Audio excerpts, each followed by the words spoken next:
Hey guys, tonight we begin with a time when early human ancestors weren't debating philosophy.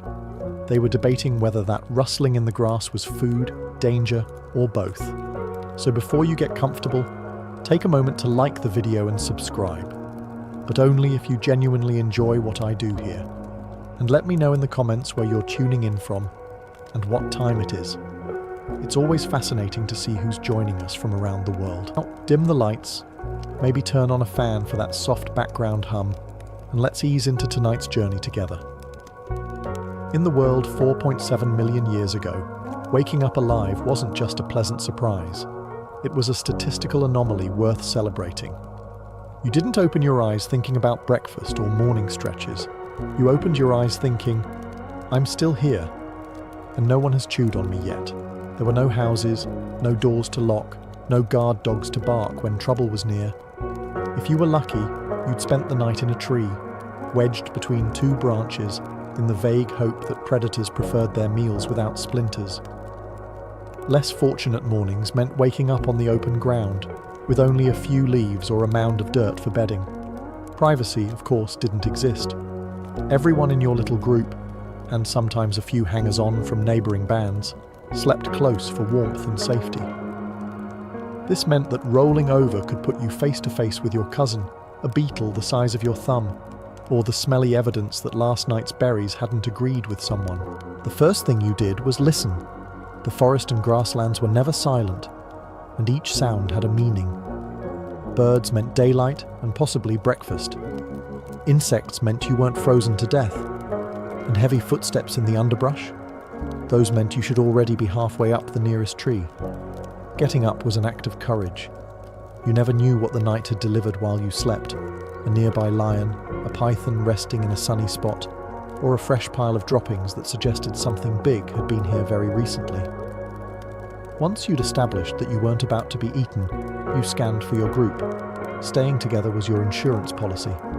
Lone wanderers had the lifespan of an undercooked fish. There was no mirror to check your appearance, but if there had been, it wouldn't have helped. Your hair was matted with leaves, your skin was streaked with dirt, and your only makeup was whatever pollen or berry juice you'd smeared on yourself yesterday. Still, you were breathing. The sun was up, and with that, you'd accomplished the day's first and most important task, existing. The rest of the day would be harder, finding water, food, and shelter before darkness returned. But for this one brief, precious moment, you could bask in the quiet, simple joy of not being dead. If waking up alive was the first victory of the day, finding breakfast was the second. And this one required a little more than just luck. In the prehistoric world, breakfast didn't come with menus, cooking instructions, or expiration dates. It came in three vague categories: plants, animals, and things you really hoped were edible. The morning meal was often dictated by what you stumbled across first. Maybe it was a tree heavy with figs. Maybe it was a bush covered in berries that looked safe, although no one in your group could quite remember if the last guy who ate them had survived. Early humans didn't have field guides to help identify plants. Their method was more experimental. If the taste made your lips tingle, you stopped eating. If it made your vision blurry, you really stopped eating. Protein was harder to come by. If you were ambitious, you might climb a tree in search of bird eggs, which were delicious, fragile, and heavily defended by angry parents with sharp beaks. If you were lucky, you might find a lizard basking in the sun, quick to cook if fire existed, which it didn't, so you ate it raw, chewing carefully to avoid teeth or bones. Sometimes breakfast came pre-packaged in the form of a half-eaten carcass left behind by a predator. This was considered a mixed blessing. On one hand, free meat. On the other, the predator might still be nearby, wondering why you were holding its leftovers. In these situations, eating fast wasn't just a recommendation. It was the only safe option. Water often counted as breakfast too. A few gulps from a muddy stream could help fill an empty stomach, though the side effects included mild dysentery and the occasional hallucination. But when your other option was starvation, you drank anyway, telling yourself it added flavor. All of this was eaten without plates, utensils, or napkins. Meals were taken standing up, crouched down, or on the move, because lingering too long in one spot meant turning yourself into someone else's breakfast. By the time you'd swallowed the last bite, your stomach was only half satisfied, but your survival odds had increased. And in the prehistoric world, that was the only review score that mattered. Finding water was easy. Finding safe water? That was a mythical concept. Rivers, streams, ponds, all of them looked inviting, shimmering under the sunlight, promising life, and delivering a buffet of parasites, bacteria, and the occasional microscopic creature that would set up permanent residence in your intestines. Still, dehydration was not an option. Thirst killed faster than hunger, and in the wild, you didn't get to be choosy. A puddle left over from last night's rain could be a lifesaver. So could a shallow stream, even if it doubled as a crocodile's favourite lunch spot. The risk calculation was simple. Drink now, and maybe get sick later. Or don't drink, and definitely get sick sooner. Of course, there was a method to this madness. You didn't just march up to the water's edge and start sipping.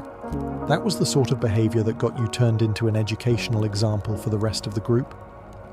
First, you scanned for movement. Ripples that weren't from the wind. Shadows that lingered just a little too long under the surface. If the coast seemed clear, you approached slowly, crouched down, and drank with the speed of someone who knew they might have to run at any second. Some groups developed clever tricks. Scooping water with cupped hands kept you further from the edge. Finding a narrow bend in the river gave you a better view of incoming trouble.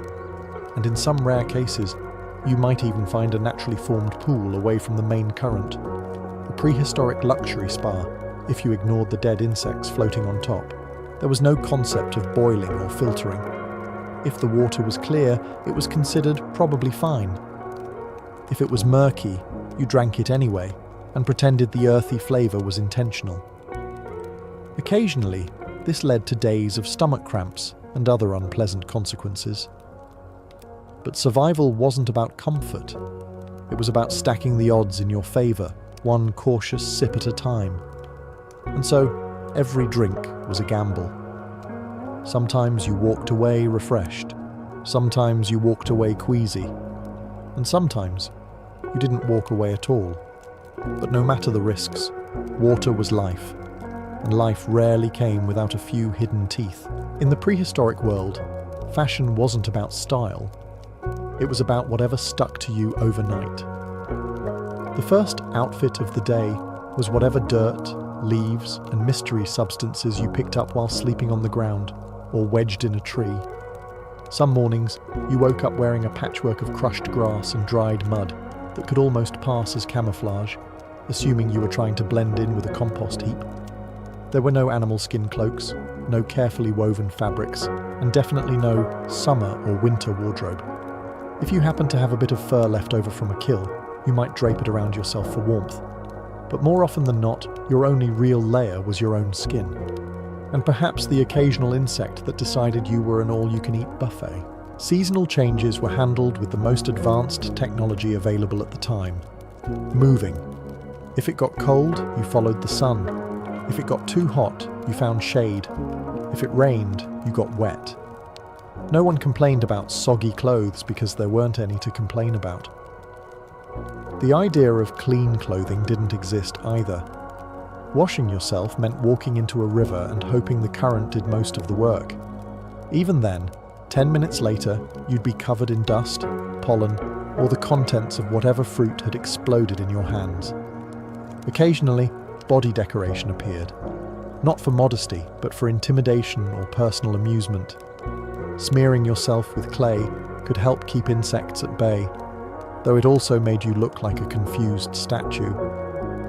Rubbing crushed berries into your skin left streaks of red or purple, which might have been considered attractive, or possibly a sign that you'd been in a fight with a particularly juicy plant. Footwear? Not a chance. Your feet developed calluses thick enough to rival stone tools, but stepping on a sharp rock could still make even the most hardened hunter hop around like they'd just stepped on a Lego. And yet, despite the lack of fabrics, zippers, or even a vague sense of modesty. No one froze to death en masse or melted in the sun. The prehistoric dress code was simple. Wear what the environment gives you and hope it doesn't bite back. In the prehistoric world, everyone was on the neighborhood watch, whether they liked it or not. There were no locked doors, no fences, and no "beware of dog" signs. The only thing keeping predators at bay was your ability to notice them before they noticed you. The problem was, predators were everywhere. Some of them hunted at night, some in the day, and some just hung around waiting for you to make a mistake. Big cats liked to lurk in tall grass, blending in until the last possible second.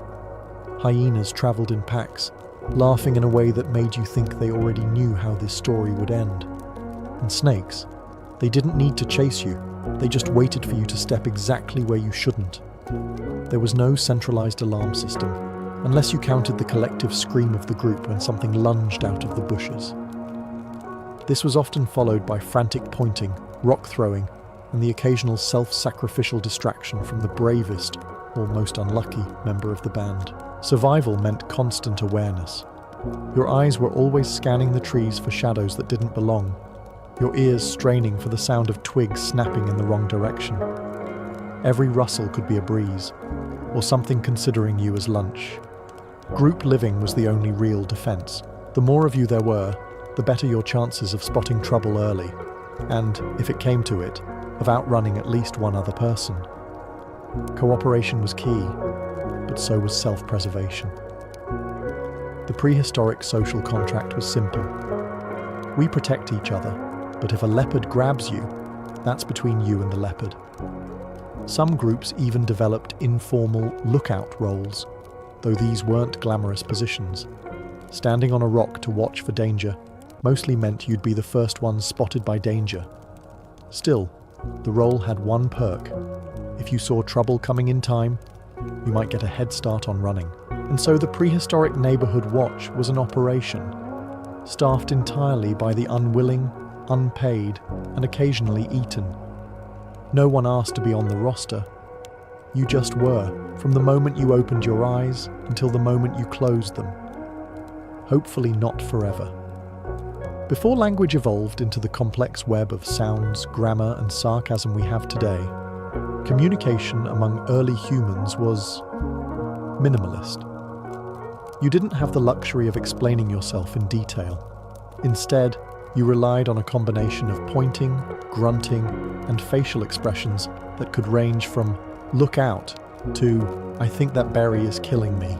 The system worked, most of the time.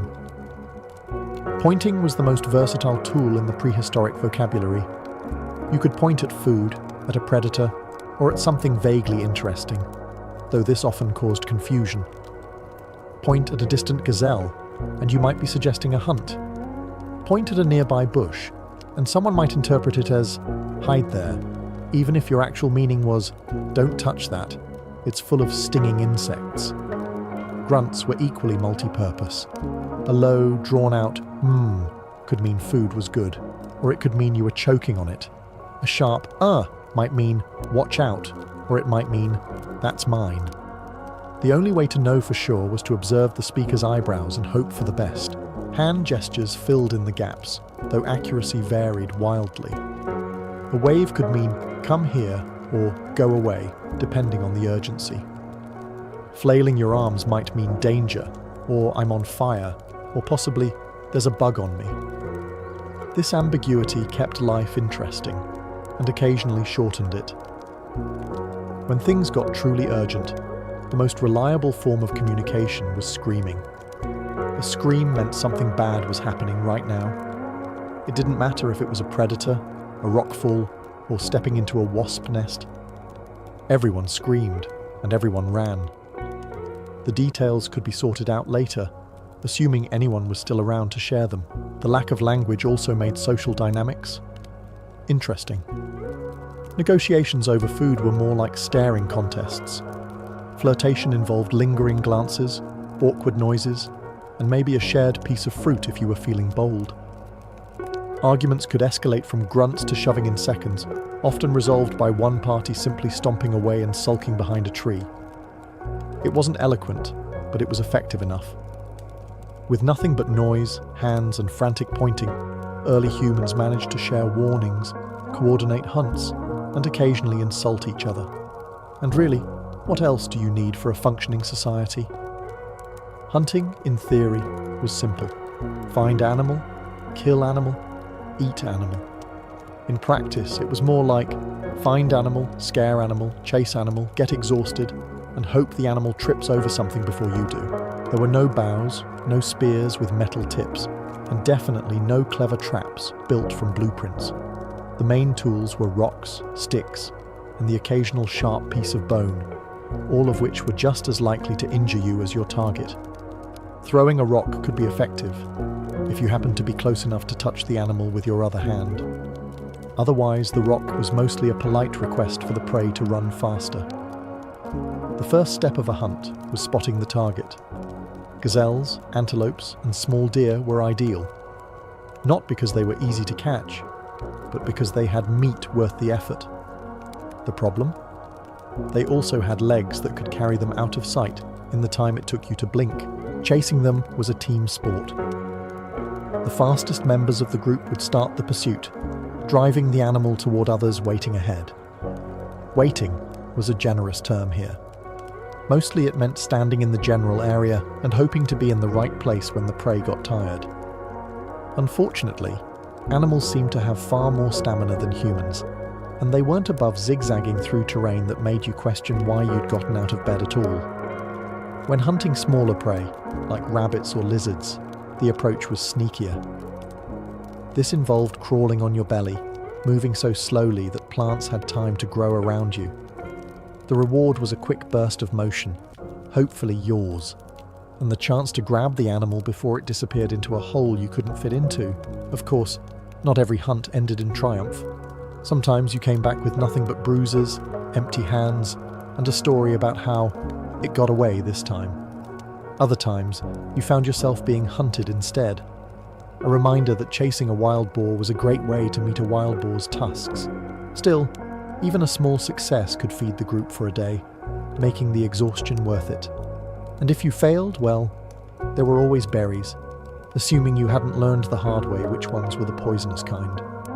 If hunting was high risk, high reward, gathering was the prehistoric equivalent of clocking in for a safe but boring desk job. You weren't going to bring down a mammoth, but you also weren't going to be gored, mauled, or trampled.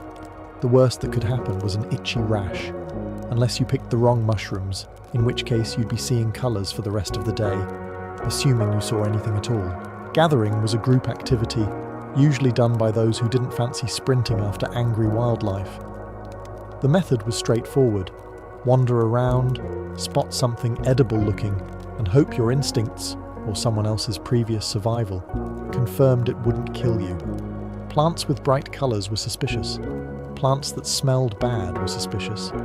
Plants that looked delicious were suspicious too, because nature had a sense of humour. Berries were the most common find. If they were sweet, you'd eat them immediately. If they were bitter, you might still eat them immediately, because prehistoric hunger didn't allow for picky eating. Tubers and roots were another staple, though digging them up required the patience of a saint and fingernails made of stone. Nuts were a special prize, a high-calorie jackpot, but cracking them open without tools often turned into an impromptu dental exam. Seeds and edible leaves filled in the gaps, though no one looked excited while chewing on a handful of raw foliage. Occasionally, you'd get lucky and stumble upon honey, which was pure gold in the prehistoric diet.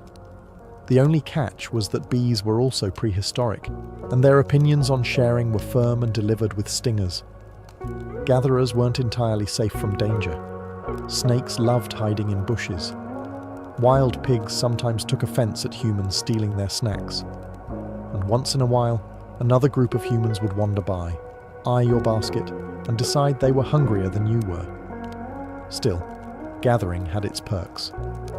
You could chat, via grunts and gestures, while working, keep an eye on the kids, and avoid sprinting across plains in a desperate attempt to bring home dinner. Best of all, when the hunters returned empty-handed, the gatherer's haul was suddenly the main course, and no one cared that it was just a pile of roots and berries. In the great prehistoric survival plan, gathering wasn't glamorous, but it was reliable. And in a world where reliability often meant life or death, that made you the quiet heroes of the tribe. Finding shelter in the prehistoric world wasn't about comfort. It was about staying alive long enough to complain about the lack of comfort. The definition of home was flexible. Sometimes it was a shallow cave. Sometimes it was the space under a leaning tree. And sometimes it was just a rock big enough to hide behind while you pretended it was a wall. Caves were the top-tier option. They provided shade, protection from rain, and at least one solid wall you didn't have to build yourself. The downside? They were usually already occupied by something with more teeth than you. Negotiating ownership involved a complex strategy. Yelling, waving sticks, and running away when the current resident didn't seem impressed. If caves were unavailable, overhangs and hollowed-out trees became prime real estate. They didn't offer the same level of protection, but they were better than lying in the open, where the only roof was the occasional bird flying overhead, sometimes leaving a surprise you didn't ask for. The truly desperate option was making your own shelter. This meant stacking branches, leaves, and mud into something vaguely tent-shaped. It wasn't pretty, and it definitely wasn't waterproof, but it gave the comforting illusion of security. If the wind blew too hard, you might wake up with your roof in another time zone, but at least you tried. Placement mattered too. Building your shelter too close to a river was an invitation for flooding, or a nighttime visit from crocodiles. Setting up on a hill meant better drainage, but also more wind and fewer places to hide if trouble arrived. Finding the perfect spot was a delicate balance between safety and not freezing to death. Inside, furnishings consisted of whatever was soft enough to sit or lie on without spraining something. Piles of grass worked, as long as you didn't mind the bugs moving in with you. Flat rocks could double as seats, tables, or weapons if necessary. And lighting, that came courtesy of the sun, or the moon, if you were unlucky enough to still be awake. In short, prehistoric shelter was never about luxury. It was about putting something between you and the weather, and hoping that something didn't collapse, blow away, or bite you in the night. Fire was the prehistoric equivalent of a smartphone. Once you had it, you wondered how you ever lived without it, and once you lost it, you panicked. The problem? Unlike smartphones, you couldn't just turn it back on. Fire had to be stolen from nature, coaxed into life, and guarded like it was your only child, because in a way, it was. Most people first encountered fire after a lightning strike, when the sky decided to drop a flaming tree into the middle of the savannah. The brave, or the reckless, would rush in to snatch a burning branch before the flames died out. This was often followed by frantic running, yelling, and shaking the branch to avoid becoming part of the fire yourself. Once you had fire, keeping it alive became the tribe's #1 priority.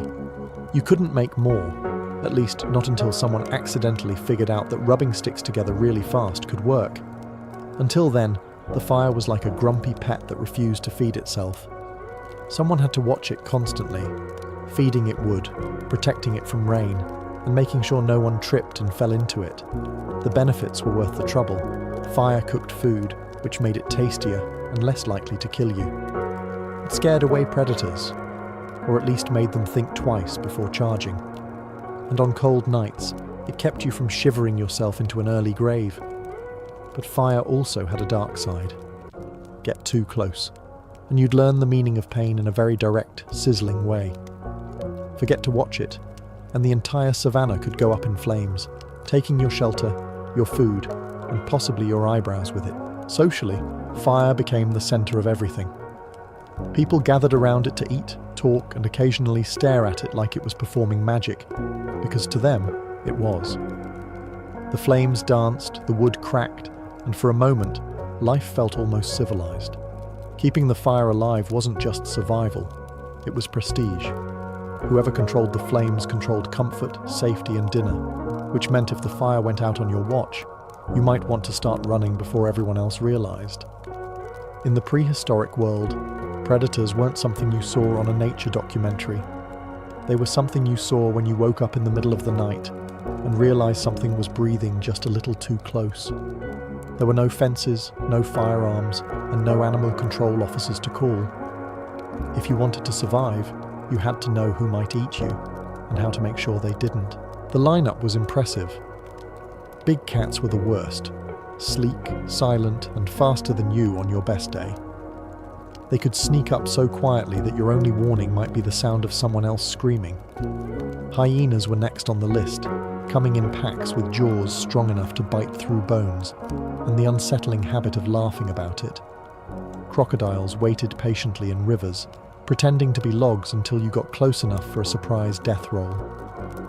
Then there were snakes, some venomous, some constricting, and all of them experts at being exactly where you didn't want them to be.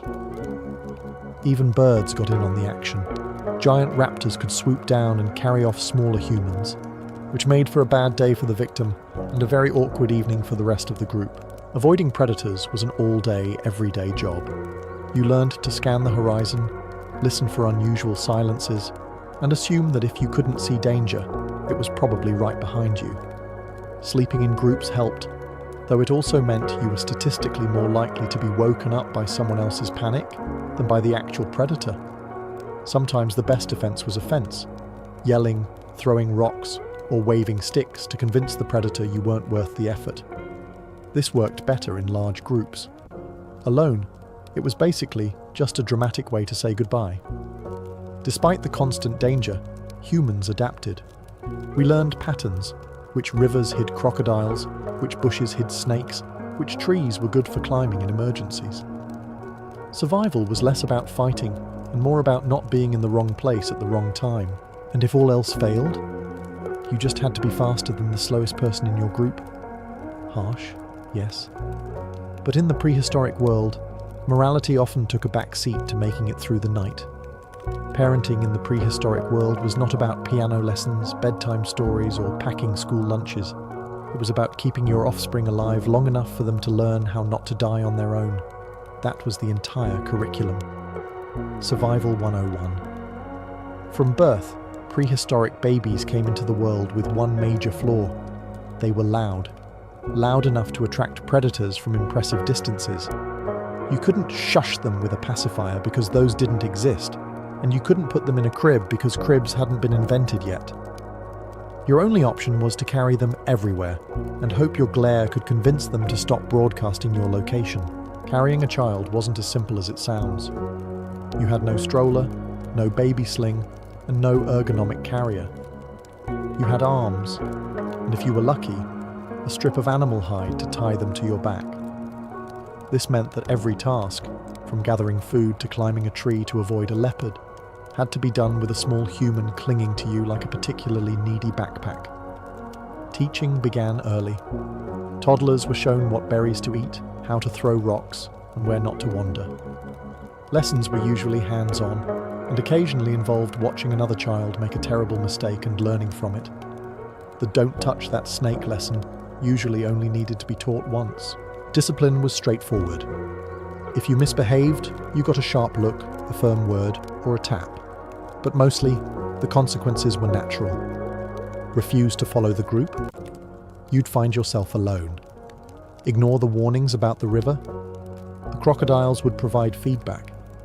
The harsh environment was the ultimate parenting partner. Childhood didn't last long. By the time a kid could walk steadily, they were expected to contribute. Carrying sticks for the fire, helping with gathering, scaring birds away from drying meat. These were the prehistoric chores. Complaining wasn't really an option because no dinner wasn't a threat. It was the logical outcome of not helping. Despite the constant danger, prehistoric parenting had its rewards.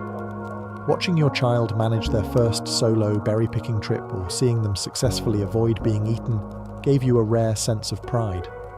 And if they made it to adulthood, you'd know you'd done your job. At least until they started producing loud, fragile little humans of their own. In the prehistoric world, disagreements happened. Maybe someone took your favourite sitting rock. Maybe they ate more than their share of the roasted lizard. Or maybe they gave you a funny look while you were gnawing on a mammoth bone. Whatever the cause, conflicts were inevitable, and the solutions were uncomplicated. Option 1. Fists. When tempers flared, there was no formal debate, no arbitration, and definitely no "let's talk about our feelings." Instead, you'd get a short burst of shouting, more like aggressive grunting, followed by a very physical exchange of opinions. These fights were quick, brutal, and almost never decided anything beyond who was going to need a new front tooth. Option 2. Rocks.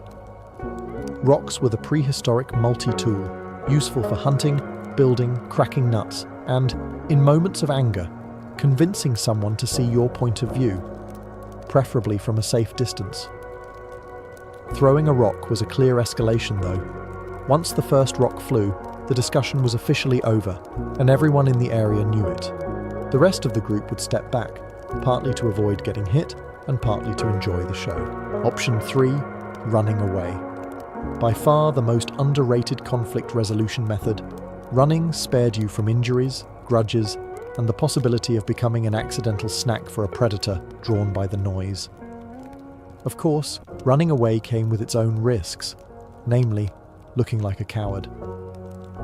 But in prehistoric terms, a living coward was still better than a dead hero. Sometimes disputes were resolved indirectly. The group's elders, those who had managed to survive long enough to be considered wise, would step in, not because they were particularly fair, but because fights risked injury, and injured people slowed everyone down. Their mediation style was straightforward. They told both parties to shut up and go find food. In the absence of formal laws, the real consequence of starting too many fights was social isolation.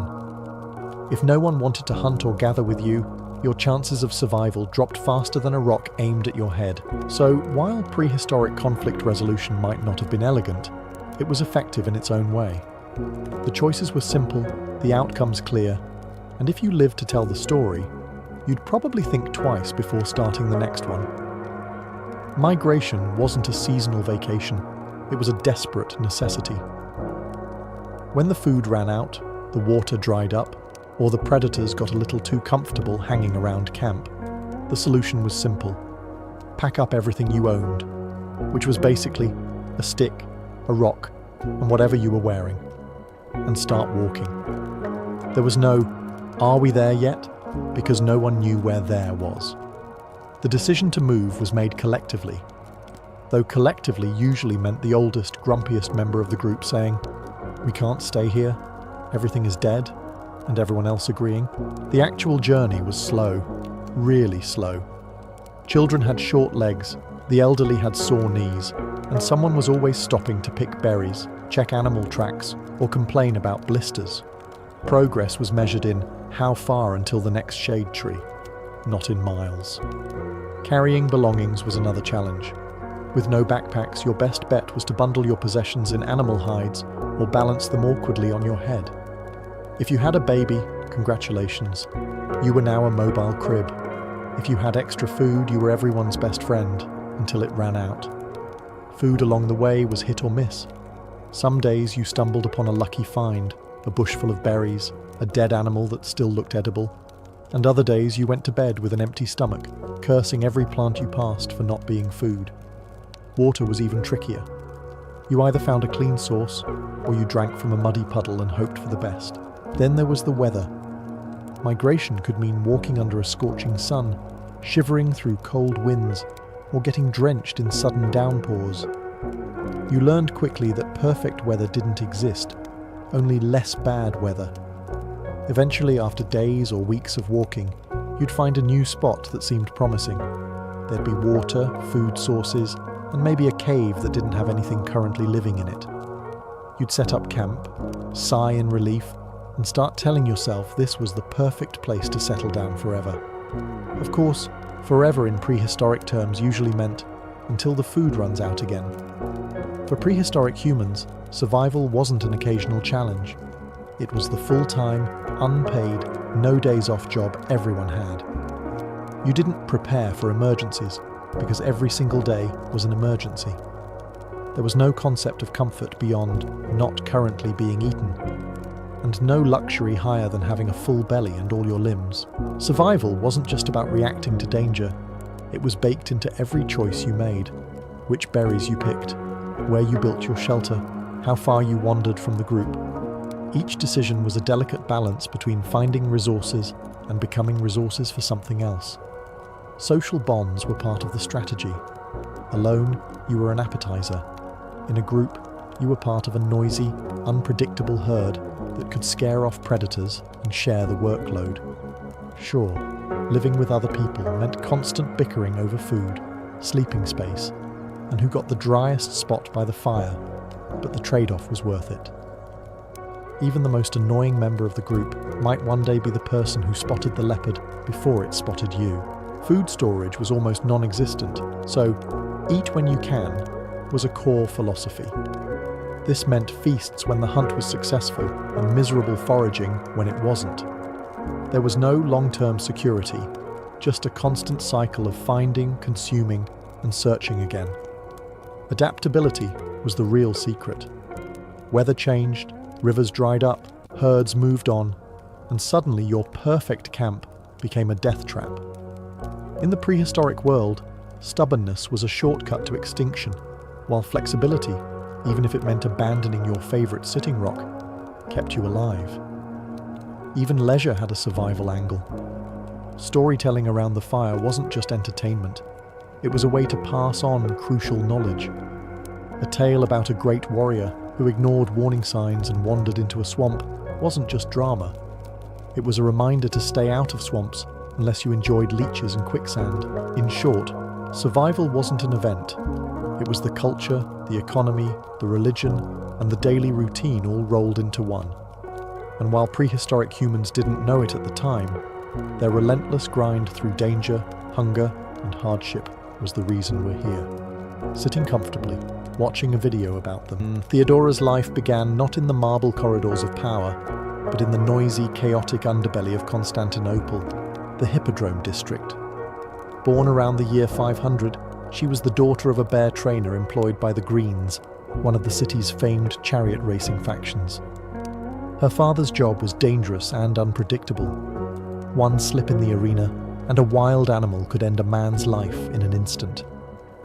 Theodora's earliest memories would have been filled with the sounds of roaring crowds, the clatter of hooves on stone, and the ever-present smell of sweat, animals, and dust. Tragedy struck when her father died suddenly, leaving the family without its main source of income. In the Byzantine Empire, widowhood for a lower-class woman was a precarious position. There was no safety net, no guaranteed support. Theodora's mother, determined to keep her daughters from destitution, remarried quickly to another man within the Hippodrome's service. Yet the new stepfather's influence was limited, and survival for the family meant navigating the brutal realities of the city's poorer quarters. From an early age, Theodora learned how fragile life could be. Poverty was not an abstract fear. It was the air she breathed. She would have seen beggars sleeping under porticos, orphaned children selling scraps, and market stalls where every coin was fought over. In such a world, beauty and cleverness were not luxuries. They were tools. And Theodora, even as a girl, began honing them. She also grew up in the shadow of the Hippodrome's political chaos. The rival chariot factions, the Blues and the Greens, were more than sports teams. They were power blocks that could make or break careers. Their influence extended from the racetrack into the streets, the marketplaces, and even the imperial palace. A child of the Greens, Theodora would have learned early on where loyalties lay, and how dangerous it could be to cross the wrong faction. These formative years gave her something no noble upbringing could: an unflinching view of life's harshness and a survival instinct sharpened by necessity. She was not raised to expect privilege. She was raised to seize opportunity when it appeared, no matter the cost. In the years to come, those instincts would carry her far from the Hippodrome's noise and dirt, into the very heart of Byzantine power. But for now, Theodora was just a girl on the city's margins, watching, learning, and quietly preparing for a life no one could have imagined for her. In Constantinople, the theatre was not a place of refined art for the masses. It was a battleground of wit, beauty, and shameless spectacle. For a girl like Theodora, whose family had little to offer but her looks and quick tongue, the stage offered a path to survival. It was a dangerous one, but it was a way forward. By her early teens, she had become an actress in the Hippodrome's associated theatres, performing in pantomimes and comedic skits. These were not polite tragedies in the style of ancient Greece. They were bawdy, often scandalous performances where humour was laced with innuendo and the audience was quick to boo or cheer.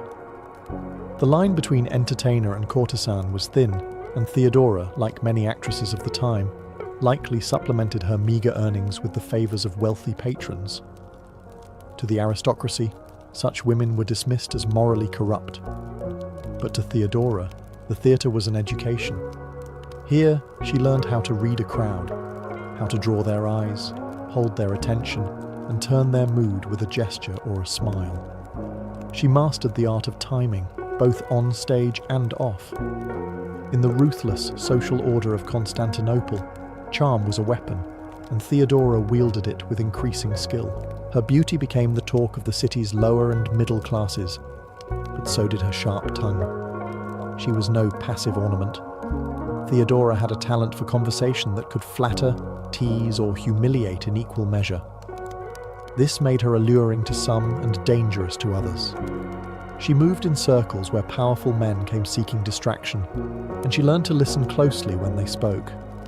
Political gossip, whispered in the glow of lamplight, was just as valuable as coin. Yet the life of an actress was unstable. Rivalries could be deadly, and the fickle tastes of the crowd could end a career overnight. Theodora knew she could not stay in this world forever, but she also knew that every night on stage, every encounter with a wealthy patron, was a stepping stone. She was not merely surviving, she was studying, preparing. And in time, her ambition would pull her far beyond the theatre's flickering oil lamps, toward a destiny no one in those smoky playhouses could have imagined. Theodora's rise from the stage to the palace was not a straight climb. It was interrupted by scandal, exile, and a complete reinvention of herself. Sometime in her late teens, Theodora left Constantinople under circumstances the chroniclers record with salacious detail and more than a little bias. According to Procopius, who would later become one of her most famous detractors, she became the mistress of a Byzantine official who was posted to North Africa. When their relationship soured, Theodora found herself abandoned in a foreign land, with no money, no allies, and no clear way home. For most women in her position, this would have been the end of the story. But Theodora was not most women. Stranded, she began to work her way back to the capital by passing through various cities across the eastern Mediterranean. In Alexandria, she is said to have come under the influence of a Christian ascetic who helped her reframe her life and ambitions. Whether this was truly a dramatic religious conversion or a strategic rebranding, the effect was the same. Theodora emerged with a new sense of purpose and a refined image. Gone was the flamboyant actress known for daring performances and risqué humour. In her place was a woman presenting herself as modest, pious, and intelligent. She traded the gaudy costumes of the stage for simpler, dignified clothing.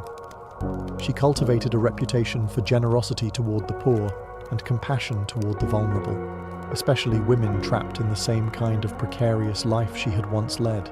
By the time she reached Antioch, she was no longer merely surviving on her looks or wit. She was carefully positioning herself for a different kind of future. Her circle began to include influential merchants, court officials, and clergy. Whispers of her transformation began to reach Constantinople, and her name was spoken not just in the smoky corners of taverns, but in the quieter corridors of power. When Theodora finally returned to the capital, she was not the same girl who had left.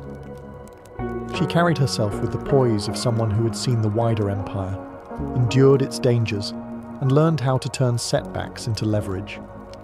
The stage had given her performance skills. Exile had given her resilience. Now, both would serve her as she stepped into the most pivotal chapter of her life, meeting the man who would make her empress. When Theodora returned to Constantinople, she was no longer a struggling performer or a discarded mistress. She was a woman with a refined image, a sharp mind, and an unshakable sense of purpose. It was in this transformed state that she caught the attention of a man whose own ambitions matched her own, Justinian, the powerful nephew and heir to Emperor Justin III. Theodora and Justinian's first meeting is lost to history, but contemporary accounts agree it was no ordinary courtship. By the time they encountered each other, Justinian was already a rising star in the imperial court, a man of intense focus, legal genius, and relentless drive. He was known for surrounding himself with capable people, but few could match Theodora's intelligence and charisma. She was more than beautiful. She was compelling, a conversationalist who could hold her own in matters of politics, law, and theology. In an era when women of her background were often dismissed or used and discarded, Theodora stood out. Justinian saw in her not only a partner, but an ally who understood the complex currents of power and influence. Theodora, for her part, recognized in Justinian a man who could open the gates to a world she had long been studying from the outside. Their relationship, however, faced a significant obstacle. Byzantine law forbade high-ranking officials from marrying actresses or former courtesans. To the conservative elite, Theodora's past made her an unsuitable match for a future emperor. But Justinian was not a man to let tradition dictate his choices. He pushed for a change in the law, persuading his uncle to pass legislation that allowed such marriages. This reform, subtle on paper, was monumental in practice. It was a direct challenge to the entrenched prejudices of the Byzantine aristocracy. With the legal barrier removed, Theodora and Justinian married around 525. The wedding marked the beginning of a partnership that would redefine imperial rule in the Eastern Roman Empire. Theodora was not content to be a decorative empress. From the start, she made it clear she intended to govern alongside her husband. In the eyes of many in the court, this union was scandalous. To Theodora, it was destiny fulfilled. She had crossed the gulf from the hippodrome's dusty outskirts to the heart of the Byzantine throne room, and she was only getting started. The marriage of Theodora and Justinian was more than a personal union. It was a political alliance that would soon place them at the pinnacle of the Byzantine Empire. In 527, Emperor Justin III's aging and in poor health formally crowned his nephew as co-emperor. Just months later, Justin died, leaving Justinian as sole ruler. By his side, Theodora was elevated to the rank of Augusta, the highest title an empress could hold. Her coronation was not a passive affair. Chroniclers noted that she wore imperial purple with a confidence that rivaled Justinian's own presence. From the beginning, she did not stand behind him. She stood beside him, sharing the dais, the ceremonies, and most importantly, the responsibilities of rule. For many in the court, this was unprecedented. Theodora was no mere figurehead. She was a co-sovereign in all but name. Theodora quickly made her influence felt. She sat in on council meetings, advised on matters of state, and had a direct hand in shaping imperial policy. Her life before the throne had given her an uncommon empathy for society's most vulnerable, and she urged Justinian to enact laws that protected women, particularly in cases of forced prostitution, property rights, and guardianship of children. She also worked to improve the status of actresses, banning certain exploitative practices that had been common in her youth. Her rise, however, was met with hostility from the entrenched aristocracy. Many in the Senate still saw her as a woman of low birth and questionable morality, unworthy of sharing power with the emperor. Procopius, the court historian, would later pen his infamous Secret History, painting Theodora as manipulative, vindictive, and cruel, an account steeped in political bias. Whether these accusations were grounded in truth or simply in resentment, they reveal how deeply she unsettled the traditional order. But Theodora was not easily intimidated. She understood the importance of symbolism and spectacle in Byzantine politics. Every public appearance reinforced her authority, from elaborate processions through the streets of Constantinople to the lavish ceremonies of the Hagia Sophia. She cultivated an image of regal dignity, tempered by a reputation for sharp wit and unwavering resolve. By the time Justinian's reign was fully underway, Theodora had secured her position not only as empress, but as an indispensable partner in the governance of the empire. And soon, she would face the first great test of that power, one that would determine whether she was truly fit to wear the crown. In January of 532, Constantinople erupted into one of the most violent uprisings in its history, the Nika Revolt. What began as a dispute between the city's two great chariot factions, the Blues and the Greens, spiraled into a full-scale rebellion against Justinian's rule. The factions, normally bitter enemies, united under a single cry, Nika, meaning victory, and turned the hippodrome into a rallying point for tens of thousands of furious citizens. The grievances were many: high taxes, corruption, and unpopular legal reforms. But in the streets, the rebellion took on a life of its own. Rioters set fire to entire districts, looted shops, and stormed government buildings. Within days, much of Constantinople was in flames, including the original church of Hagia Sophia. Inside the palace, panic reigned. Justinian's advisors urged him to flee by sea to save his life, abandoning the capital to the mob. The emperor himself wavered, knowing that staying could mean capture or death. It was then that Theodora delivered the speech that would define her legacy. In words recorded by chroniclers, she told the court, "If flight were the only means of safety, still I would not flee. Those who have worn the crown should never survive its loss. For me, the royal purple is the noblest shroud." Her message was clear. She would rather die as an empress than live in disgrace. Her unshakable resolve shamed the waverers and stiffened Justinian's spine. The decision was made. They would fight for the throne. Under Theodora's influence, Justinian summoned his most loyal generals, Belisarius and Mundus, to crush the revolt. Using a mix of deception and force, they lured the rioters back into the hippodrome. Once the entrances were sealed, imperial troops poured in, slaughtering the rebels in a brutal massacre. Contemporary sources claim that as many as 30,000 people were killed in a single day. The aftermath was grim, but the rebellion was over. Justinian remained on the throne, his authority restored, and Theodora's reputation as a fearless leader cemented. She had not only saved her husband's reign, but had proven to the empire and to its enemies that she was no ornament of power. She was its protector. With the Nika revolt crushed and her authority solidified, Theodora turned her attention to causes close to her heart. She had not forgotten the hardships of her youth: poverty, exploitation, and the lack of protection for women in Byzantine society.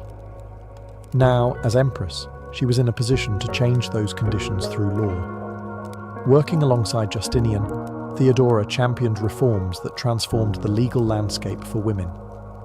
She pushed for legislation that made it illegal to force women into prostitution, a common fate for those abandoned or in debt. She funded a large refuge in Constantinople, the House of Repentance, where former prostitutes could live, receive food, and learn new trades. For Theodora, this was not charity in the abstract. It was a lifeline she wished she had seen more of in her early life. She also advanced property and inheritance rights for women, ensuring that widows could keep their dowries and that daughters could inherit wealth in the absence of male heirs. Guardianship laws were reformed to protect children and prevent abuses by relatives seeking control of family estates. Divorce laws, previously stacked heavily in favour of men, were modified to allow women greater legal recourse in cases of abuse or neglect. Theodora's advocacy extended beyond the palace walls. She worked to curb the power of corrupt provincial governors, many of whom exploited their subjects, particularly women. She dispatched imperial inspectors to investigate complaints and demanded accountability.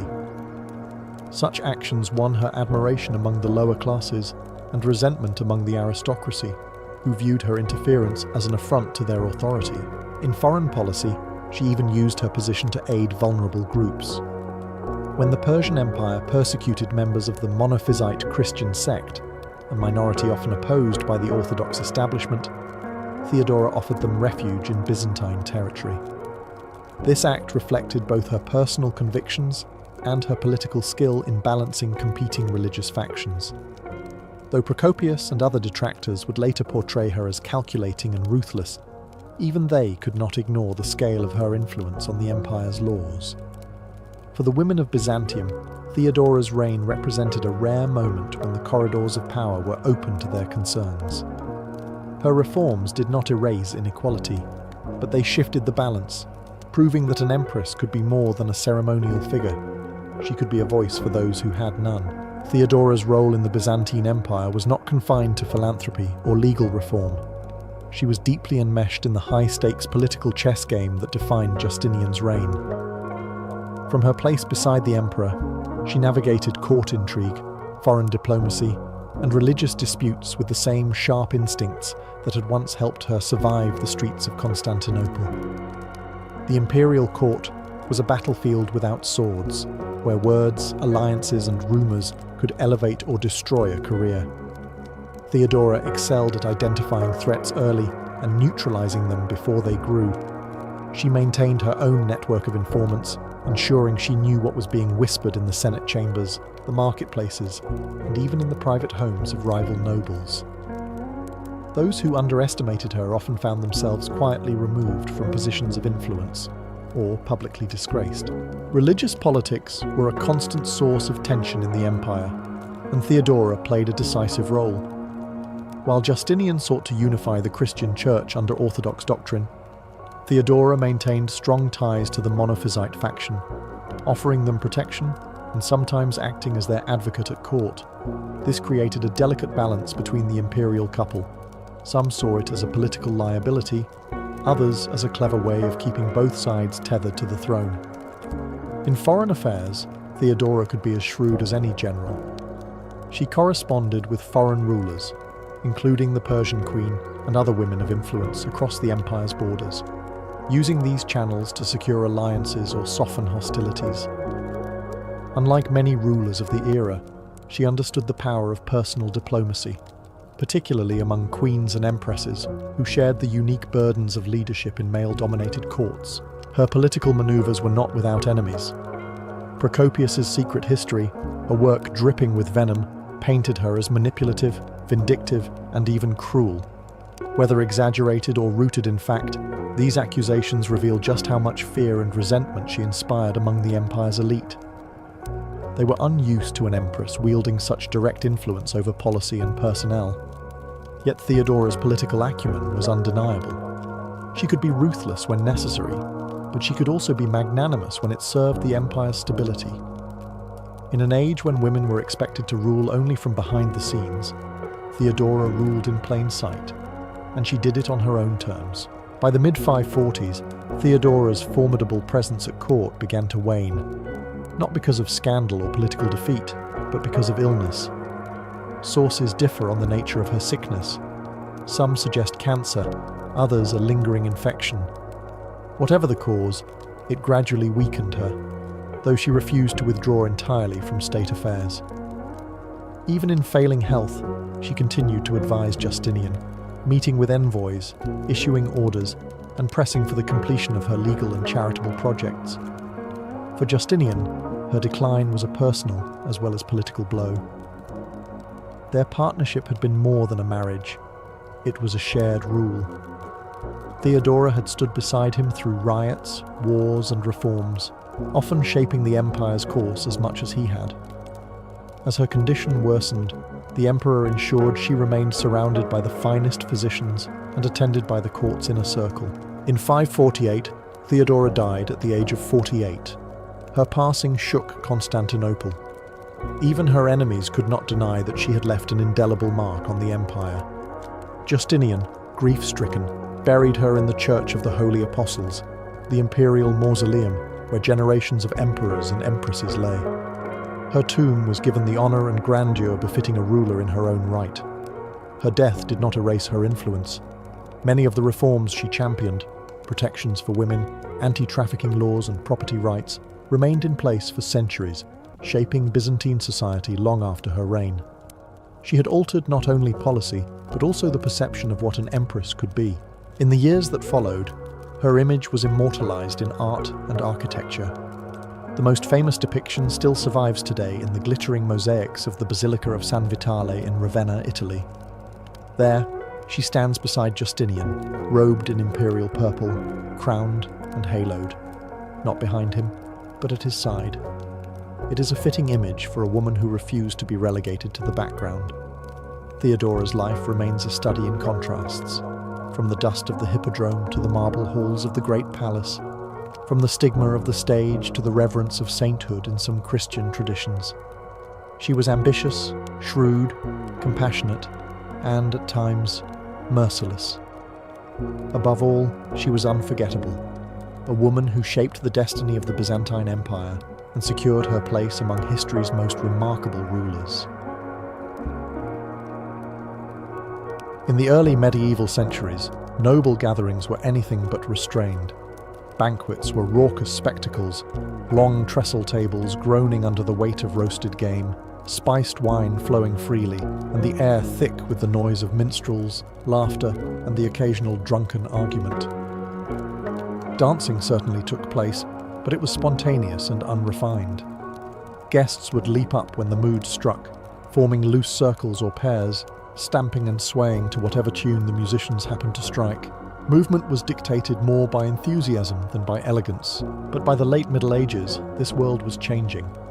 The courts of Europe were becoming more sophisticated, influenced by the ideals of chivalry and the growing emphasis on refined behavior among the aristocracy. Nobility was no longer measured solely by wealth or military prowess. It was also displayed through cultured manners, graceful movement, and the ability to participate in the elaborate rituals of court life. Dancing, once a rustic diversion, became a stage for demonstrating breeding and social rank. This transformation was tied to the rise of centralized courts, where kings, dukes, and princes gathered their vassals under one roof, not just for governance, but for constant displays of pageantry. Life in these courts demanded careful observation of etiquette, and every social interaction, whether at the table, in the hunt, or on the dance floor, was an opportunity to assert one's position. The dance floor, in particular, became a microcosm of court society. To dance well was to show discipline, poise, and an understanding of the subtle language of gesture and movement. Every bow, turn, and hand placement was deliberate, carrying layers of meaning. A well-executed step could signal confidence, deference, flirtation, or even political alliance. Musicians, too, adapted to this new refinement. Instead of the rowdy tunes of earlier centuries, they composed measured, rhythmic pieces designed for specific choreographies. This gave rise to the idea of the dance master, a professional who trained nobles in the latest steps and ensured they would not embarrass themselves before royalty. By the 14th and 15th centuries, dancing was no longer an unstructured release of energy. It had become an art form, as codified and rule-bound as the heraldry that adorned the noble's shield. Courtly dance was elegance made visible, a graceful conversation without words, in which every participant knew their role. And for those who wished to climb the intricate ladder of court favour, mastering it was not optional. Among the many dances that flourished in the refined courts of late medieval Europe, none symbolised the shift toward elegance more clearly than the Bass dance, literally, the low dance. Originating in the courts of Burgundy in the 15th century, it was the polar opposite of the leaping, stomping, and spinning common in earlier medieval celebrations. The Bass dance was slow, deliberate, and gliding, a display of grace rather than vigour. The low in its name referred not to social rank, but to the movement of the body. The feet remained close to the ground, the knees bent slightly, creating a flowing, almost weightless appearance. Partners would advance and retreat in smooth, measured steps, their upper bodies held perfectly upright. The goal was to seem as if one were floating across the floor, never hurried, never unbalanced.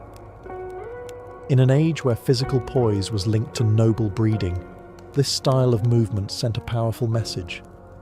Music for the Bass dance was equally measured.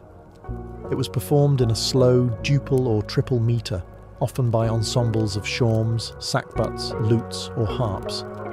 A tenor line, steady and unchanging, provided the rhythmic foundation, while other instruments wove ornamented melodies above it.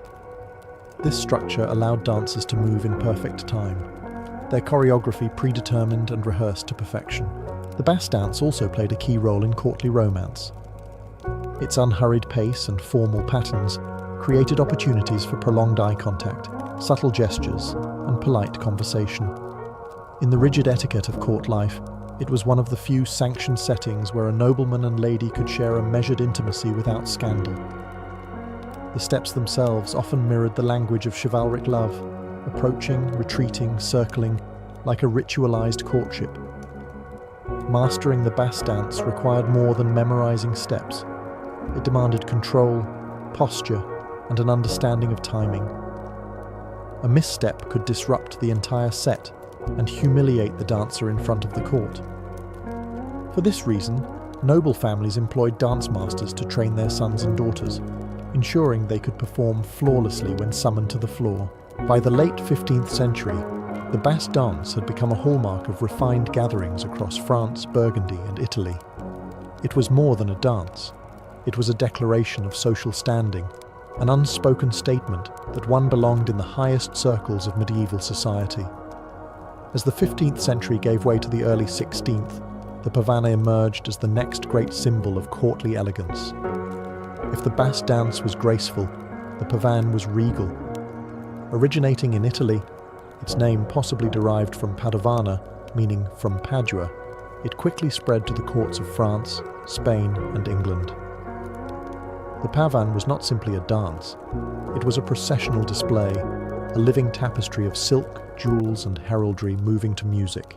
Performed at the opening of grand events, weddings, coronations, diplomatic receptions, it allowed the nobility to parade their wealth and status in a setting where every eye was upon them. The dancers moved in slow, stately steps, often in long lines or pairs, advancing and retreating with measured precision. Like the Basque dance, the pavane demanded upright posture, but here the emphasis was on grandeur. The pace was so deliberate that each step became a moment to be savoured, each turn an opportunity to display the fall of a brocaded sleeve or the glint of a jewelled chain. The music for the pavane was rich and layered, often written in duple time. Lutes, viols, and early keyboard instruments like the virginals or harpsichord created a smooth, dignified soundscape. The choreography mirrored the musical phrasing, with steps often grouped in 4s or 8s, giving the dance a sense of inevitability, like a ceremonial march rather than a spontaneous expression. Socially, the pavane served as a public stage for hierarchy. The order of dancers often reflected the rank of participants, with royalty and the highest nobles at the front, followed by lesser lords and ladies. Even the smallest details, who partnered with whom, the placement in line, the richness of costume, were calculated signals of influence and favour. The pavane also carried a romantic undertone. Though more formal than the Basque dance, it still allowed moments of subtle interaction between partners. A hand held a fraction longer, a glance exchanged in perfect rhythm with the music. In the codified language of courtly love, these small gestures could speak volumes. By the height of its popularity, the pavane had become an indispensable part of noble life. It was the embodiment of pageantry, slow, deliberate, and dazzling. In every step and turn, it proclaimed that the late medieval court was not merely a place of politics, but a stage where power was performed as much as it was wielded. In the late medieval court, dancing was never just about music or movement. It was a form of politics in silk slippers. The dance floor served as a carefully controlled arena where alliances could be forged, rivalries managed, and affections signalled without a single word being spoken. Invitations to dance were far from casual. For a nobleman, asking a particular lady to join him could be an overture of courtship, or a calculated move to align himself with her family's influence. For a lady, accepting or declining was equally strategic. A refusal could signal disapproval, disinterest, or political distancing. A gracious acceptance, on the other hand, could soften tensions or cement an alliance. In a world where public image mattered as much as private intentions, the choice of partner was itself a public statement. The arrangement of dancers also reflected the subtleties of hierarchy. High-ranking nobles always occupied the most visible spots on the floor, often leading the first set of the evening. Lower-ranking courtiers waited their turn, hoping for an opportunity to be noticed. To be invited into a prominent position was a mark of favour. To be excluded was a quiet humiliation. Dance masters were keenly aware of this dynamic and often acted as silent facilitators of political choreography. They might subtly place certain individuals together to encourage conversation, or separate others to avoid public scandal. The sequence of dances during an evening could be structured to allow key figures to interact just enough to intrigue the court without provoking gossip, or, depending on the host's aims, to stir it deliberately. For younger nobles, dancing was also a rehearsal for future diplomacy. The balance of deference and confidence required on the floor mirrored the skills needed at the negotiating table. One had to listen to the music, read the room, anticipate a partner's moves and respond with grace. Missteps, literal or figurative, could linger in memory far longer than the dance itself. And then there was the language of gesture. A deeper bow than usual, a slight squeeze of the hand during a turn, a smile offered at an unexpected moment. These could be tokens of affection or signals of intent. The court was a place where romance and politics intertwined, and the dance floor was one of its most elegant battlegrounds. Here, every movement was meaningful, every partner a potential ally or adversary, and every evening's performance another chapter in the silent diplomacy of the medieval elite. Behind the elegance of the late medieval dance floor stood an often overlooked figure, the dance master. These professionals were not mere instructors, they were custodians of etiquette, choreographers of spectacle, and, in many ways, silent architects of courtly politics. Without them, the noble art of dancing would have been little more than a tangle of missteps. Dance masters travelled from court to court, offering their expertise to rulers eager to maintain the latest fashions in movement. They were skilled not only in the steps themselves, but also in music, posture, and deportment. Their lessons went far beyond teaching a pavan or bassa dance. They moulded their pupils into living embodiments of grace, ensuring that every bow, turn, and gesture reflected the dignity of the rank they held. Instruction was rigorous. Students practiced for hours to perfect their timing, foot placement, and the delicate balance between formal restraint and expressive flair. A noble who stumbled or broke posture on the floor risked not only personal embarrassment, but the reputation of their family.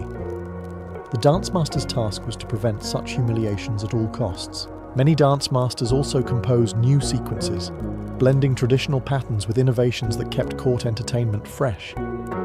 They often collaborated closely with musicians, ensuring that choreography and music complemented each other seamlessly. In doing so, they elevated dance from a pastime to a true performance art, one that could impress visiting dignitaries or mark special celebrations with unique, memorable displays. Their influence extended into matters of courtly strategy. A well-placed dance master could subtly arrange pairings between certain nobles, encourage reconciliations, or create situations where alliances might blossom. Because they worked so closely with both the highest and lowest ranks of the court, they often became trusted intermediaries, moving between worlds with unusual freedom. For ambitious courtiers, earning the approval of the dance master was almost as important as impressing the monarch. A master who vouched for a pupil's elegance could open doors to invitations and partnerships otherwise out of reach. Conversely, a master's quiet disapproval could mean being overlooked in the most prestigious dances of the evening. By the late Middle Ages, the role of the dance master had become indispensable. They were more than instructors. They were curators of refinement, guardians of tradition, and the silent stage managers of the glittering theatre that was the medieval court. If the choreography was the skeleton of courtly dance, then costumes and music were its flesh and blood, the elements that turned movement into spectacle. Late medieval courts understood the power of visual and auditory splendour, and no grand dance could succeed without them. For the nobility, attire was never chosen casually. Gowns for women were made of heavy silks, velvets, and brocades, often layered to create dramatic movement as they turned. Trains swept across the polished floors, and sleeves, sometimes so long they brushed the ground, moved like banners in the rhythm of the steps. Men wore doublets and hose in rich fabrics, often paired with cloaks or short mantles that flared with each stride. Jewels caught the candlelight, turning the dancers into moving constellations. Colour, too, was a language. Deep reds, royal blues, and gold embroidery signalled wealth and status, while heraldic patterns proclaimed family alliances. A skilled dancer could use the swish of a gown or the fall of a sleeve to emphasize grace, making costume and choreography inseparable. Music was equally crucial. Court musicians used lutes, harps, viols, shawms, and sackbuts to create a sound that filled the great halls without overpowering conversation. For stately dances like the pavan or bass dance, compositions were slow and measured, allowing for precise, deliberate movements. Faster dances later in the evening, like the galliard, shifted the tone, inviting athletic footwork and bursts of energy. The music was often tailored to the specific occasion. Composers and dance masters collaborated to ensure that steps matched the phrasing, so that every turn, bow, and glide fell in perfect harmony with the melody. The effect was hypnotic, a hall full of dancers moving as though they were part of a single great machine of elegance. The setting added its own grandeur. Dances took place in glittering great halls illuminated by hundreds of candles, their light reflecting off gold-leafed walls and polished floors. Tapestries depicting mythic or chivalric scenes hung above, reinforcing the ideals of love, honor, and beauty that the dances were meant to embody. In this environment, the dance was more than entertainment. It was theatre. Every costume, every note, and every step was part of a carefully constructed performance designed to impress, seduce, and solidify the social order. For the late medieval court, beauty was power, and the spectacle of dance was one of its most potent displays. In the late medieval court, the dance floor was as much a place for romance as it was for display.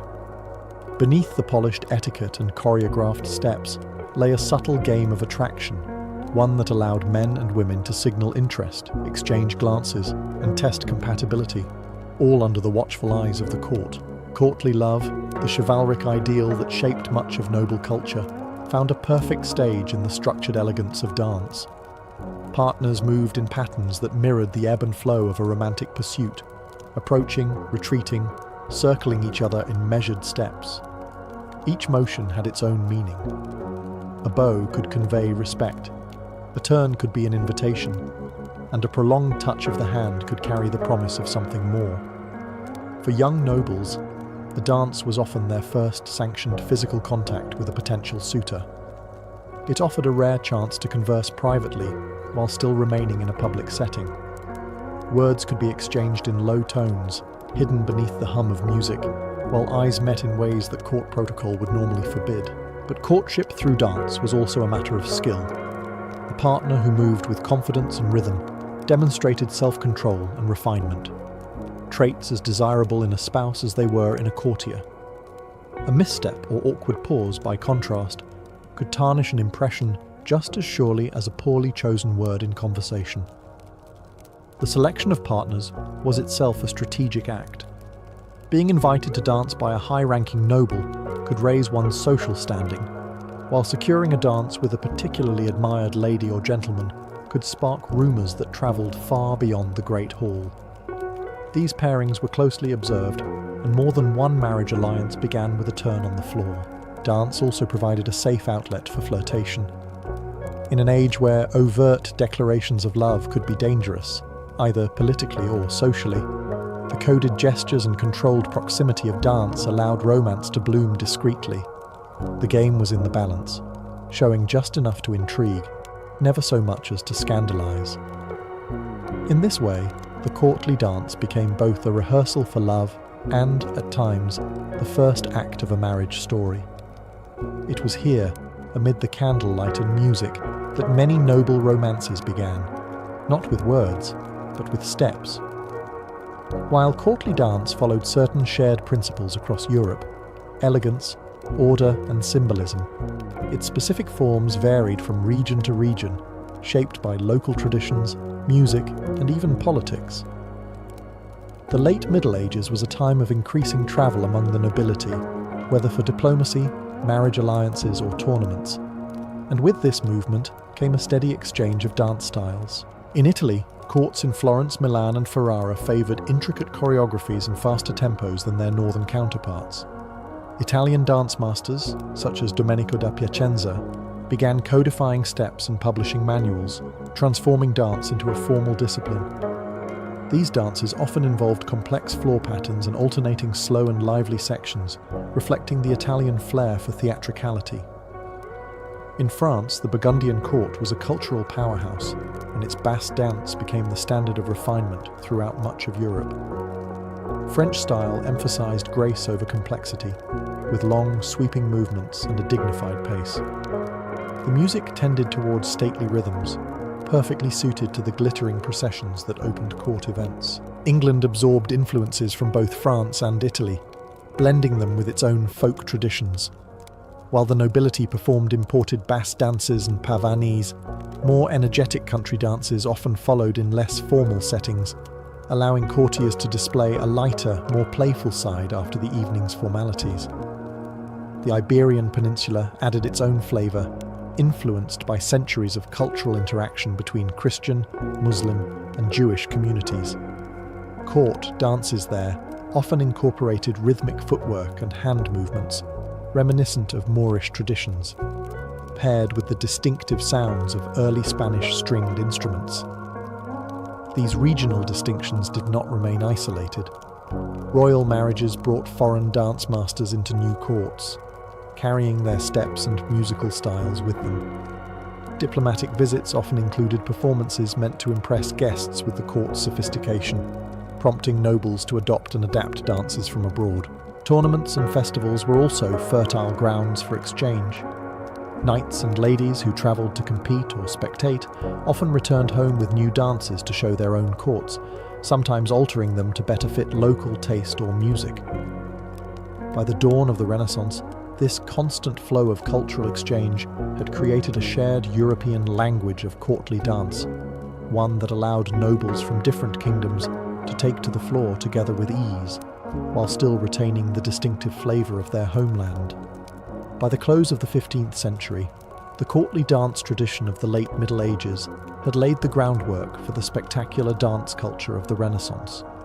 What began as a way to bring order and refinement to post-feast entertainment had evolved into a fully codified art form, one that blended music, fashion, etiquette, and social strategy into a single glittering display. Its influence was visible not only in the steps themselves, but in the values they reinforced. Courtly dance celebrated discipline, control, and harmonious movement, qualities that mirrored the ideals of a well-governed court. Every glide, bow, and turn reflected the hierarchy and decorum that underpinned noble society. Even centuries later, these ideals would continue to shape how dance functioned in the great courts of Europe. The bass dance and pavan, two of the era's signature dances, did not fade into obscurity, but evolved into Renaissance forms that retained their stately elegance while incorporating more elaborate figures.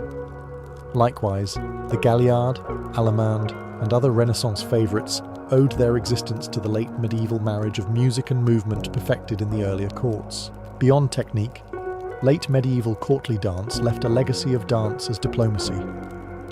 It had proven that the dance floor could be a political stage, a place where alliances were signalled, negotiations softened, and courtship played out in full view.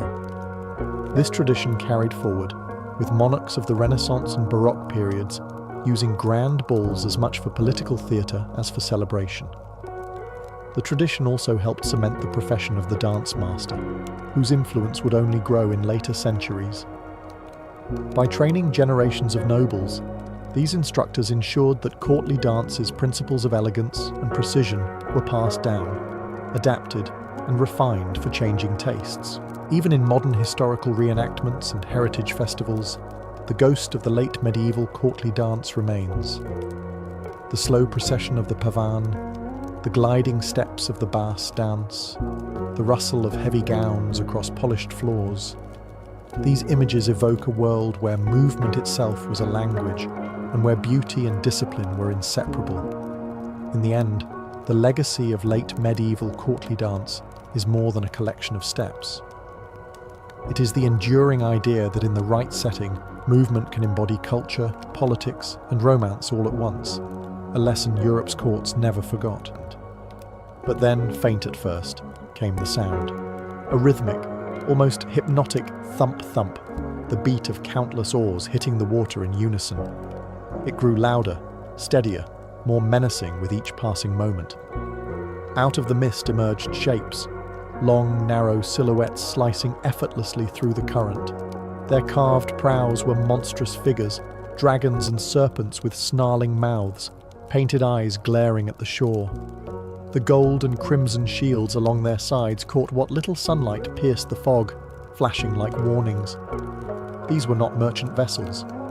These were warships. At their head, towering over the rest, was the flagship. Upon its deck stood a man whose name would be burned into Frankish memory for centuries, Ragnar Lodbrok. Draped in furs, mail glinting at his shoulders, and with a weather-beaten face that spoke of storms survived and enemies crushed, he was every bit the legend whispered about in coastal villages. His men, seasoned raiders from Denmark and Norway, eyed the riverbanks with a predator's patience. The fleet's numbers were staggering. Chroniclers later claimed around 120 ships, each carrying warriors armed with axes, spears, and round shields. If true, that meant nearly 5,000 men were bearing down on Paris, the jewel of the Frankish kingdom. They moved as a single organism, their oars dipping in perfect synchronization, the drum beats echoing across the water like the heart of some vast beast. Villagers along the Seine froze in terror as the ships slid past. Some fled inland, clutching what few belongings they could carry. Others dropped to their knees in desperate prayer. They knew the stories, how Viking raids left towns burning, livestock slaughtered, and people dragged away in chains. No one wanted to be the next victim. Paris, with its churches, markets, and treasure-laden monasteries, lay further upriver, seemingly protected by its fortified walls. But to the men in those ships, walls were not deterrents, they were challenges. And the Seine, winding deeper into the heart of Frankish power, was an open invitation. Ragnar's eyes never left the river ahead. The siege was not yet begun, but in his mind, Paris was already his. As Ragnar's fleet pressed upriver, the Frankish defenders scrambled to react. News of the longships had travelled faster than the ships themselves, carried by terrified villagers and monks fleeing the lower Seine. By the time the first war drums echoed near the outskirts of Paris, King Charles the Bald's scouts had already reported the grim truth. This was no small raid. This was an invasion. Charles, ruling from his court in the heart of the kingdom, faced a dilemma. His army was scattered across his territories, and the main force he could muster quickly was a modest contingent of warriors and mercenaries. Still, he ordered them forward to meet the Vikings before they reached the city walls. The chosen battleground was near the riverbank, where a narrow passage forced the ships to slow. But Ragnar was no stranger to traps. He knew the Franks would try to block his advance, and he welcomed it. As his ships approached the shallows, he ordered several to run aground. From them poured scores of warriors, their shields interlocking into a wall of wood and iron.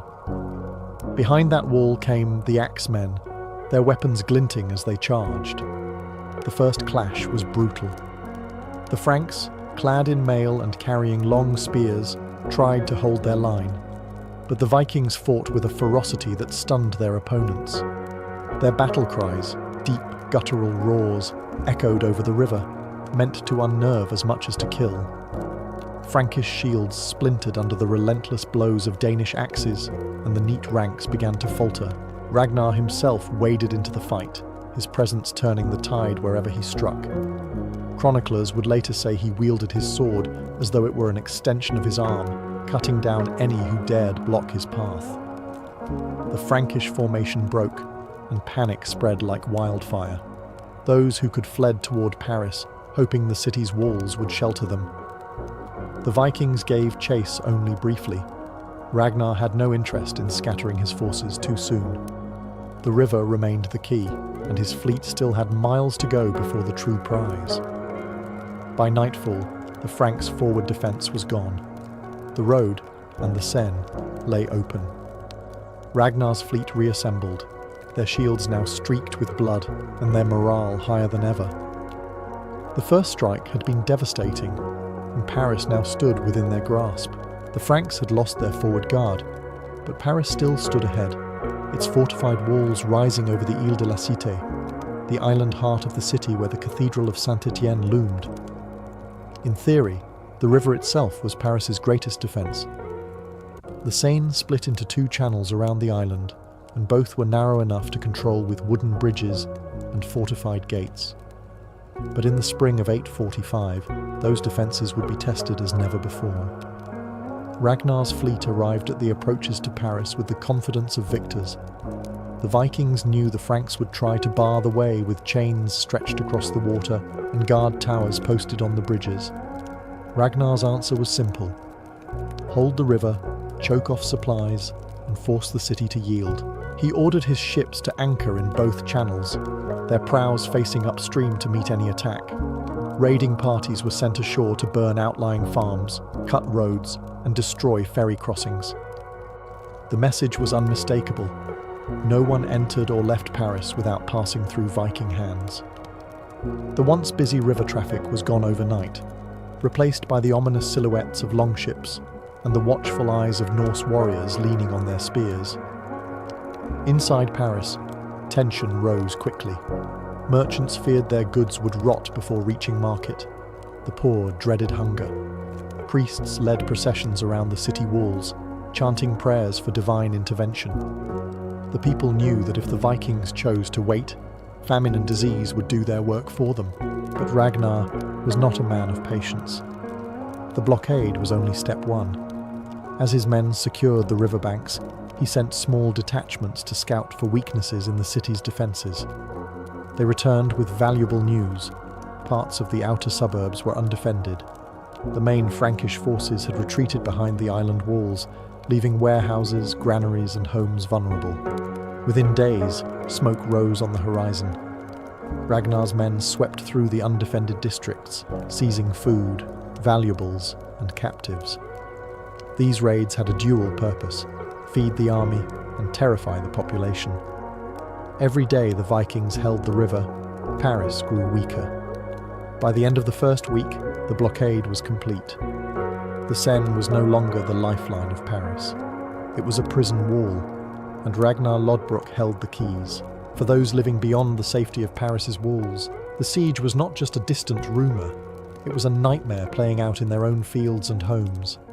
Ragnar's men, emboldened by their easy victories, fanned out along the Seine like wolves through a sheepfold. No village was too small, no farm too remote to escape their reach. By day, columns of smoke marked where the Vikings had struck. Barns and storehouses were set alight, sending sparks into the sky. The flames devoured food meant to sustain the Frankish people through the year, ensuring that even if Paris withstood the siege, hunger would still haunt the land. By night, the glow of burning hamlets reflected off the water, turning the river into a shimmering path of fire. The raiders worked with methodical cruelty. They took grain, livestock and valuables, loading them onto longships or simply slaughtering what they could not carry. But perhaps most devastating was their capture of people. Men were often cut down where they stood, but women and children were herded together, bound, and forced toward the ships. For the Vikings, these captives were as valuable as gold, to be sold as slaves in markets far to the north. The psychological toll was immense. Refugees flooded toward Paris, their stories feeding a growing panic inside the city. Some spoke of warriors with faces painted in blue and black, their hair wild and eyes alight with a battle madness that made them seem less like men and more like spirits of vengeance. Others swore Ragnar himself had been seen laughing amid the smoke, as though destruction were his sport. The Frankish garrisons within Paris could do little but watch from the walls. Every attempt to send out a rescue party ended in disaster. The Vikings controlled the river crossings, and any force that ventured too far from the gates risked being cut off and annihilated. Ragnar understood that terror was as much a weapon as the axe. Each raid was a reminder that nowhere outside the walls was safe. The people of Paris could hear the cries of the taken and smell the burning from their own homes. The message was clear: surrender, or watch the world beyond your gates turn to ash. By the second week, the siege of Paris had evolved from a series of raids into a stranglehold. Ragnar Lodbrok was no longer merely disrupting the city, he was starving it. Every bridge, crossing and supply route was firmly under Norse control. The Seine, once the artery that brought life to Paris, now served as the Vikings' iron collar around its neck. From his position on the river, Ragnar could see the city's defences in their entirety. The Ile de la Cité bristled with watchtowers, its bridges barricaded with heavy wooden gates reinforced by iron. The Frankish garrison manned them day and night, but Ragnar noticed the signs of strain: torches burning low, guards slouching with exhaustion, and fewer patrols each night. Siege warfare was as much about patience as force, and Ragnar's men had patience enough when it promised plunder. Food within Paris grew scarce quickly. Merchants who had once enjoyed thriving river trade now watched their warehouses empty without hope of resupply.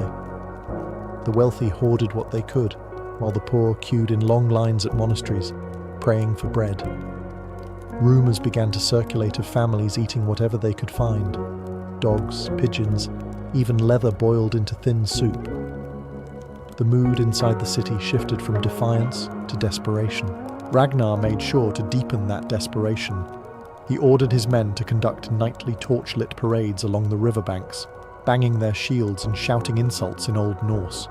The noise carried across the water, making sleep difficult for the already weary Parisians. Sometimes the Vikings launched flaming arrows into undefended areas, more to frighten than destroy, but always reminding the inhabitants that the enemy was near. Inside the Frankish command, tempers frayed. King Charles the Bald faced pressure from his nobles. Some urged an immediate assault to break the blockade, others insisted they hold out for reinforcements. But every passing day meant more mouths to feed and fewer supplies to feed them. Ragnar knew the city's breaking point was approaching. His blockade was airtight, his men were well fed on the spoils of the countryside, and his ships, anchored in a defensive crescent, ensured that no relief could arrive unseen. Paris might have had its walls, but Ragnar Lodbrok had the river. And in this war, the river was deciding the victor. The breaking point came on a grey, rain-slicked morning. From the towers of Paris, Frankish sentries spotted Ragnar's men, hauling more supplies ashore from captured farms upriver. It was a taunt as much as a necessity, proof that the Vikings feasted while Paris starved. The city's leaders could stand no more. Orders were given for a sortie, a sudden, forceful attack meant to smash the blockade and bring back desperately needed food. The gates on the right bank swung open, and a column of Frankish soldiers poured out. They came armed with long spears, swords, and heavy kite shields, their banners whipping in the wind. At their head rode a handful of mounted nobles, their polished armour glinting in the morning light. Their goal was to reach and destroy the Viking camp on the north shore, then retreat before the raiders could regroup. But Ragnar had been expecting this. His scouts, posted along the river's bends, had seen the gates open and relayed the news in minutes. By the time the Franks reached the muddy fields near the riverbank, shield walls were already forming. The two sides collided in a clash of iron and fury. The Franks fought with discipline, their tight ranks pushing forward in unison, while the Vikings relied on brutal individual ferocity, axemen smashing into shields, spearmen jabbing at gaps in armour, and archers loosing arrows into the advancing enemy. The noise was deafening, metal on metal, shouts in Frankish and Norse, and the screams of the wounded.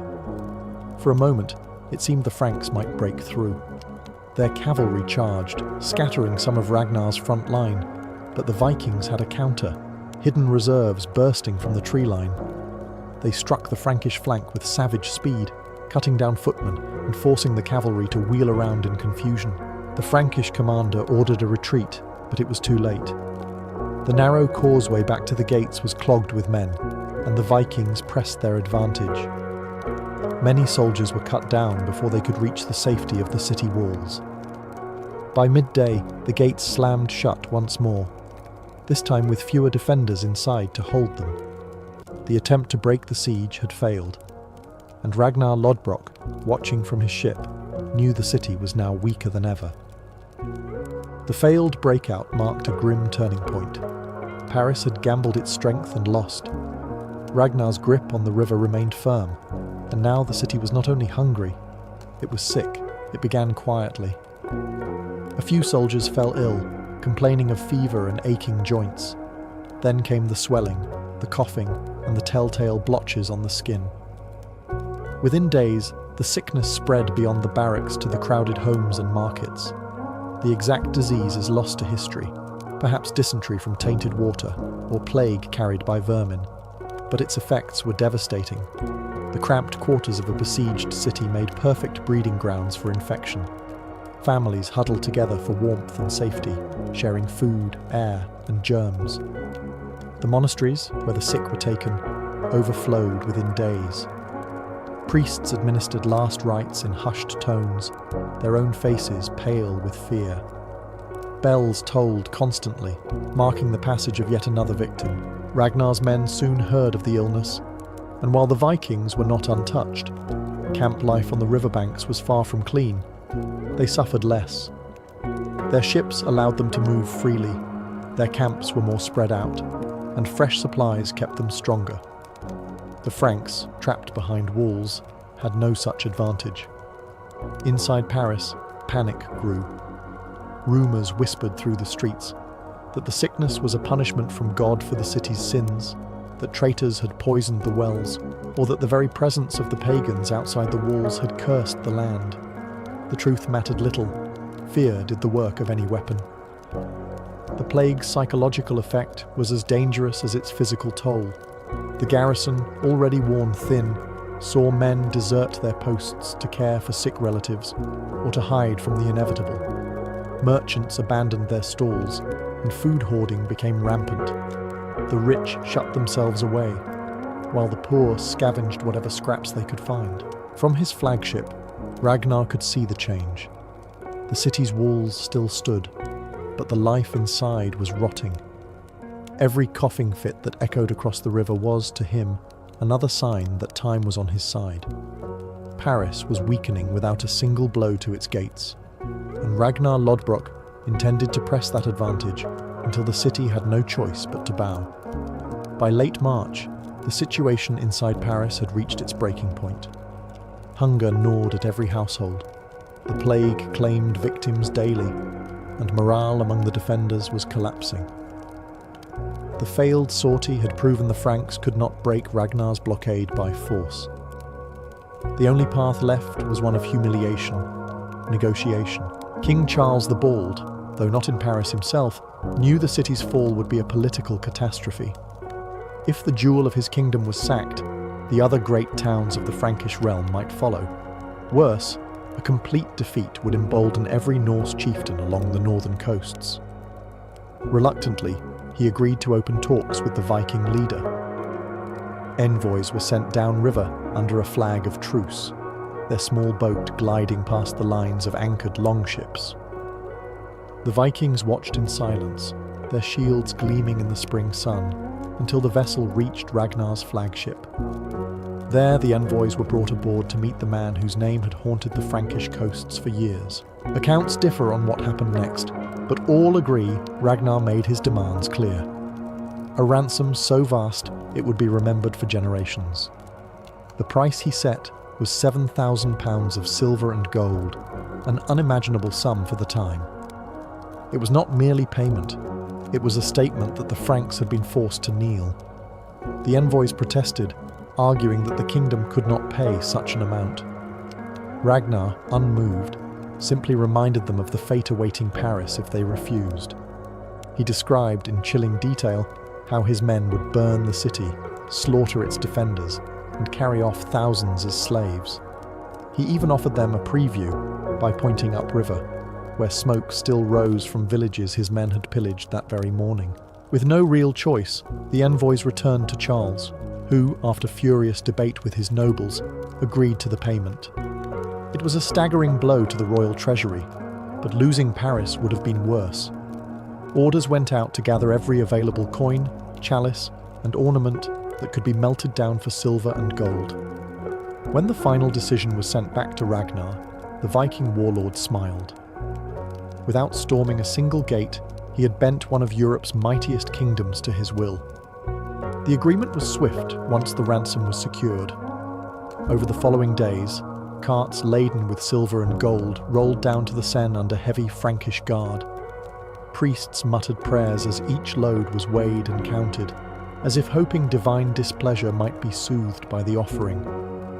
Every coin, chalice, and ornament represented the wealth of monasteries, noble estates, and the royal treasury itself. When the final tally reached Ragnar's demanded £7,000, the Vikings wasted no time. The treasure was divided among the crews, each man receiving a share according to his rank. The chieftains claimed the largest portions, but even the lowest oarsmen walked away with riches enough to live in comfort for years. For Ragnar, it was the ultimate prize, not only wealth beyond measure, but the satisfaction of having extracted it without losing the bulk of his force in a bloody assault. On the morning of their departure, the Viking fleet prepared for the journey back downriver. The longships, heavy with plunder, rocked gently in the current. The Franks watched from the walls, wary of a last-minute betrayal. But Ragnar was true to his word. Paris would be spared, at least for now. The siege had served its purpose. Before leaving, Ragnar staged one final display. His ships rode in tight formation past the city's walls, shields raised along the sides, banners snapping in the wind. War horns blared, not as a threat, but as a reminder. Paris had bent the knee to the Northmen. Some chroniclers claim Ragnar even allowed captured Frankish prisoners to shout warnings to the people, that the Vikings would return if the kingdom dared forget the lesson of 845. As the fleet disappeared into the bends of the Seine, relief swept through the city. Bells rang out, and priests led processions of thanksgiving. But the celebration was muted. The cost had been immense, and the humiliation greater still. Charles the Bald had preserved Paris, but he had done so by emptying his coffers into the hands of pagans. For Ragnar Lodbrok, the journey home would cement his legend. He had faced one of Europe's most powerful kingdoms, blockaded its capital, and sailed away richer than any Viking before him. And across the Frankish realm, one truth echoed. Paris had been spared not by swords,